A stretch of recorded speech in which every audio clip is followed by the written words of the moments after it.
প্রিয় দর্শক, বাংলাদেশে এই প্রথম বাবা মায়ের দোয়ায় ডাক্তার রোবট তৈরি করে সোশ্যাল মিডিয়াতে আলোড়ন সৃষ্টি করলেন কুষ্টিয়া সদর উপজেলার হরিশাংপুর বাজারে দশম শ্রেণী পড়ুয়া খুদে বৈজ্ঞানিক মোহাম্মদ ফারহাদ ফারদিন মৃদুল। তার এই স্মার্ট রোবটের নাম দিয়েছে লিন্ডা ডাক্তার রোবট। বিভিন্ন রকমের চিকিৎসা করে থাকে। তার ভিতরে রয়েছে ডায়াবেটিক্স পরীক্ষা, প্রেসার মাপা, জ্বর মাপা। শুধু তাই নয়, সে ইতিমধ্যে আরো একটি জিনিস আবিষ্কার করেছে, সেটা হলো স্মার্ট সিটি। তাছাড়া তার এই স্মার্ট রোবট আরো কি কি ধরনের কাজ করে থাকে, তাছাড়া তার এই স্মার্ট সিটি করলে কি কি ধরনের সুবিধা পাবেন, এ বিষয়ে বিস্তারিত জানাবো আজকের এই সম্পূর্ণ ভিডিওতে। আশা করি সম্পূর্ণ ভিডিও জুড়ে আমাদের সঙ্গেই থাকবেন। আমার নাম মোহাম্মদ ফারহাদ ফারদিন মৃদুল। আমি কুষ্টিয়াতে দিনমণি মাধ্যমিক বিদ্যালয়ে দশম শ্রেণীতে বিজ্ঞান বিভাগে পড়াশোনা করছি। পড়াশোনার পাশাপাশি আমি একটা রোবট তৈরি করেছি, যে রোবটটার নাম আমি রেখেছি লিন্ডা। রোবটটা মূলত গ্রামের প্রান্তিক মানুষের কথা ভেবে তৈরি করা হয়েছে। গ্রামে যেসব মানুষ আছে প্রাথমিক চিকিৎসা থেকে বঞ্চিত, তাদের কথা ভেবে রোবটটাকে তৈরি করা। প্রাথমিক চিকিৎসা যাতে ফ্রি তারা নিতে পারে, সেটার কথা ভেবে আমরা রোবটটাকে তৈরি করতে পারছি। রোবটটা মূলত আপনার প্রাথমিক চিকিৎসা দিবে। প্রাথমিক চিকিৎসার মধ্যে যেগুলো আছে, প্রেসার মাপতে পারবে, ডায়াবেটিক্স মাপতে পারবে, জ্বর মাপতে পারবে, তারপর পালস লেভেল মাপতে পারবে। এমনকি আপনার কমান্ড দেওয়ার পরে আপনার প্রেসার, জ্বর, ডায়াবেটিক্স এগুলো মাপার পরে ট্রিটমেন্টটাও আপনাকে বলে দিবে যে কি করলে পারে, কেমন কি হবে। মানে আপনি অসুস্থ, এখন আপনার ডায়াবেটিক্স লেভেলটা বলার পরে ওই ট্রিটমেন্টটা আপনাকে বলে দিবে। এবং আমরা এই প্রাথমিক চিকিৎসার পাশাপাশি যেহেতু আমরা গ্রামে স্থাপন করব, সেই ক্ষেত্রে আমরা কিছু ব্যবস্থাপনা রাখছি। ব্যবস্থাপনার মধ্যে যেমন আছে ব্যাটারি চার্জারের যে ব্যবস্থাটা, মানে আমরা যে গ্রামে এটাকে স্থাপন করব, গ্রামে দেখা যায় অনেক সময় সেভাবে ব্যাটারি পাওয়া যায় না বা ইলেকট্রিসিটি সেভাবে পাওয়া যায় না। সেই জন্য কি করব, যখন ইলেকট্রিসিটি থাকবে তখন আমরা ইলেকট্রিসিটিতে চালাতে পারবো, এবং যখন ইলেকট্রিসিটি থাকবে না তখন আমরা এটাকে ব্যাটারিতে চালাতে পারবো। এবং কি অনেক সময় দেখা যায় ব্যাটারিতে চার্জ শেষ হয়ে গেছে, তখন ইলেকট্রিসিটিও কিন্তু নাই। এমন পর্যায়ে আমরা সূর্যের আলোতে চালাতে পারবো, স্বয়ংক্রিয়ভাবে চলবে। এবং তার পাশাপাশি সূর্যের আলো যদি না থাকে, বৃষ্টির সময়, শীতের সময় অনেক সময় হয় এরকম, সূর্যের আলো যদি না থাকে, সেই ক্ষেত্রে ও লবণ পানির আমরা একটা মডেল তৈরি করছি, যে মডেলটার মাধ্যমে লবণ পানিতে চার্জ করতে পারবো। এটা আপনার মূলত প্রাথমিক চিকিৎসার পাশাপাশি আমাদের বেশ কিছু সিকিউরিটির ব্যাপারে লক্ষ্য রাখবে। যেমন আমাদের গ্রামের আশেপাশে যেখানে স্থাপন করব, তার আশেপাশে কোথাও যদি কেউ অ্যালকোহল নিয়ে থাকে, তাইলে কিন্তু রোবটটা বুঝতে পারবে এবং সবাইকে সতর্ক করে দিবে, সেভাবে একটা অ্যালার্ম দিবে। এবং অনেক সময় দেখা যায় এলাকার মধ্যে অনেক সময় গ্যাস লিকেজ হয়, যার কারণে বড় ধরনের একটা দুর্ঘটনার সম্মুখীন হতে পারি। তো সেই ক্ষেত্রে রোবটটা যদি আমরা সেখানে ব্যবহার করি, তাহলে ওর আশেপাশে কোথাও যদি গ্যাস লিকেজ হয়, তাহলে রোবটটা কিন্তু আপনাকে অ্যালার্ম দিয়ে জানাই দিবে। এর পাশাপাশি রোবটের সামনে যে কোথাও আমরা আগুন ধরে, রোবটের সামনে আগুন ধরলে রোবট কিন্তু অ্যালার্ম দিবে, অ্যালার্ম দিয়ে সবাইকে জানাই দিবে। তার পাশাপাশি আমরা রোবটের বিষয়েও লক্ষ্য রাখছি, যেমন রোবটকে যদি কেউ অপহরণ করার কোনোভাবে চেষ্টা করে, তাহলে রোবটটা কিন্তু অ্যাডমিন যে ওনার ফোনে কল দিয়ে দিবে, অটোমেটিক কল দিয়ে দিবে। তারপর আমরা এর পাশাপাশি একটা প্রজেক্ট করছি, যেটা স্মার্ট সিটি।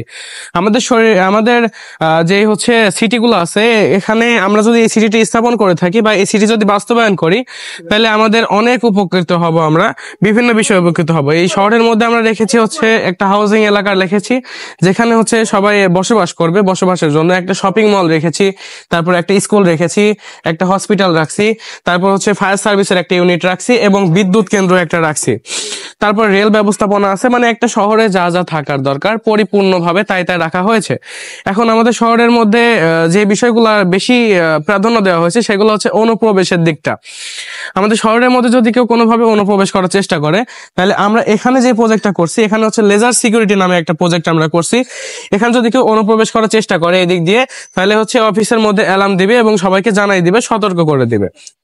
এর পাশাপাশি আমাদের শহরের মধ্যে যে বিষয়টা রাখা হয়েছে, ভূমিকম্পের বিষয়টা। অনেক সময় দেখা যায় একটা শহরের মধ্যে ভূমিকম্প হলে পারে অনেক ক্ষতিগ্রস্ত হয়। প্রথমে যে ভূমিকম্পটা হয় সেটা কিন্তু একটু অল্প পর্যায়ে হয়। আমরা যদি সতর্ক হতে পারি, তাহলে পরেরটা একটু আমরা মোকাবেলা করতে পারবো। সেই ভূমিকম্প মেশিনটা আমরা এখানে বানিয়েছি, যেটা যদি আমাদের শহরটাকে কোনোভাবে নড়াই দেয়, তাহলে ওখানে অটোমেটিকই অ্যালার্ম দিবে। অ্যালার্ম দেওয়ার মাধ্যমে সবাইকে সতর্ক করে দিবে। এর পাশাপাশি আমাদের শহরে যেটা আমরা রেখেছি, সেটা রেল ব্যবস্থাপনায়। আমাদের শহরে অনেক সময় দেখা যায় যে রেল যেই ম্যানটা থাকে, উনি গেটটা নামানোর সময় অনেক সময় দেরি হয়ে যায়, বা অসচেতনতার কারণে অনেক সময় দুর্ঘটনা ঘটে থাকে।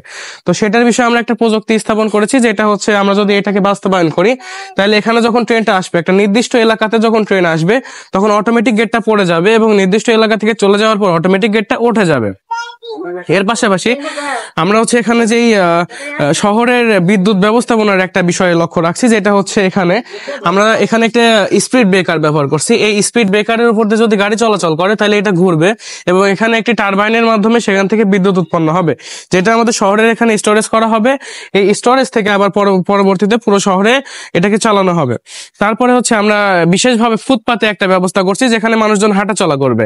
হাঁটাচলা করলেও বিদ্যুৎ উৎপন্ন হবে, যেখানে আমরা এটা ব্যবস্থাপনা করছি। এর উপর দিয়ে মানুষজন যখন হাঁটাচলা করবে এখানে একটা প্রেসার ক্রিয়েট হবে, যার কারণে ওখানে একটা এনার্জি তৈরি হবে, যে এনার্জিটা আমরা পরবর্তীতে মানে পুরোপুরিভাবে রিস্টোরেজ করার মাধ্যমে পুরোপুরিভাবে ব্যবহার করতে পারবো। এর পাশাপাশি আমরা বাসায় চালানোর জন্য একটা প্রজেক্ট তৈরি করছি, যেটা হচ্ছে আমাদের ছাদে অনেক সময় কাপড় চোপড় আমরা নেড়ে দিয়ে ঘুম আসে যাই বা অসচেতন হয়ে যায় বা কোথাও চলে যায়, ইমার্জেন্সি পর্যায়ে দেখা যায় অনেক সময় বৃষ্টি যদি চলে আসে, বৃষ্টি চলে আসলে কি হয়, কাপড় চোপড় গুলো ভিজে যায়। তা আমরা যে প্রজেক্টটা ওখানে করছি, সেই প্রজেক্টের মাধ্যমে বৃষ্টি পড়লে অটোমেটিক কাপড় একটা সেফ জায়গায় চলে যাবে এবং কিছুক্ষণ পরে দেখা যায় বৃষ্টি যখন থেমে যাবে কাপড়টা আবার রোদে চলে আসবে অটোমেটিক। এর পাশাপাশি আমরা একটা আমাদের শহরের মধ্যে বায়ু রিফিল করার জন্য একটা মানে বিশুদ্ধকরণের জন্য একটা প্রজেক্ট করছি, যেটা হচ্ছে এই প্রজেক্টের মাধ্যমে যেই দূষিত বায়ুটা আছে সেই বায়ুটাকে টেনে আনার পরে মেশিনের মধ্যে সেটাকে রিফাইন করবে, করার পরে আবার বিশুদ্ধ যে বায়ুটা থাকবে সেটা পরিবেশের মধ্যে দিয়ে দিবে। এর মাধ্যমে কি হবে, আমাদের হাইওয়ে রোডে অনেক সময় দেখা যায় মানে অনেক ধুলাবালি ছড়াই, যেখান থেকে মানুষের চোখে যেতে পারে, অনেক প্রবলেম হতে পারে, ফুসফুসে যাওয়ার পর অনেক প্রবলেম হয়। তো সেটা থেকে আমরা এই প্রজেক্টের মাধ্যমে সেটা থেকে আমরা নিস্তার পেতে পারবো এবং একটি ফ্রেশ বায়ুতে চলাফেরা করতে পারবো, ফ্রেশ পরিবেশে আমরা থাকতে পারবো। এতে করে আমাদের শরীর মন সবকিছু ভালো থাকবে। এটা হচ্ছে মূলত 45 দিনের মাথায় আমি রোবটটাকে পরিপূর্ণভাবে তৈরি করতে সক্ষম হয়েছি। আমি প্রথমে গ্রামে যাই, গ্রামে যাওয়ার পরে দেখি আমার নানুকে প্রাথমিক চিকিৎসাটা পাচ্ছে না। তো এই প্রাথমিক চিকিৎসা থেকে বঞ্চিত হওয়ার কারণে আমি সেখান থেকে চিন্তা ভাবনা শুরু করি। আমার ফ্যামিলির প্রত্যেকটা মেম্বারের সাথে আমি যোগাযোগ করি। আমার স্কুলের যেই বিজ্ঞান শিক্ষক ছিল, ভৌত বিজ্ঞান শিক্ষক, উনি আমাকে অনেক সাপোর্ট করে, অনেক বিষয়ে আমাকে অবগত করে।